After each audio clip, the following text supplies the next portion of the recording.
Hello friend, দেখো আমি আজকে বোয়াল মাছের তেল ঝাল রান্না করব। তো বোয়াল মাছটাকে আমি প্রথমে ভেজে নিয়েছি, নুন হলুদ মাখিয়ে আর একটু পাতিলেবুর রস দিয়ে আমি মাছটাকে প্রথমে ভেজে তুলে নিয়েছি। আর এদিকে দেখো কড়াতে কিন্তু আমার সর্ষের তেল দিয়ে দিয়েছি, কড়ার তেলটা গরম হয়ে গেছে। তো এবার আমি ফোড়ন দিয়ে দেব। তো ফোড়নের জন্য আমি দিয়ে দিচ্ছি একটু কালো জিরে ফোড়ন আর একটু সাদা জিরে ফোড়ন,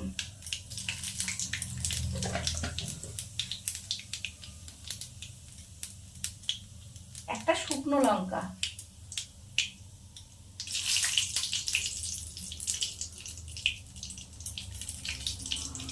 দিয়ে ভালো করে এটাকে নাড়াচাড়া করে নিচ্ছি। জিরে দু রকম জিরে আছে, কালো জিরে আর সাদা জিরে। এটাকে ভালো করে একটু ভাজা ভাজা করে নিলাম তেলে নিয়ে। এবার আমি এই দেখো পেঁয়াজ বাটা দিয়ে দিলাম।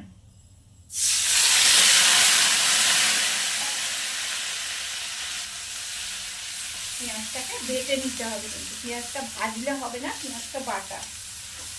তো প্রথমে ভালো করে আমি পেঁয়াজটাকে ধুয়ে বেটে নিয়েছি।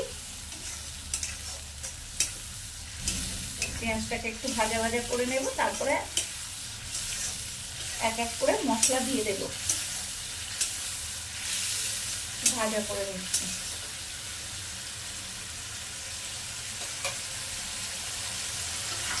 বোয়াল মাছের তেল ঝাল কিন্তু খুব সুন্দর খেতে হয়, তো আমি আজকে সেটাই বানাচ্ছি।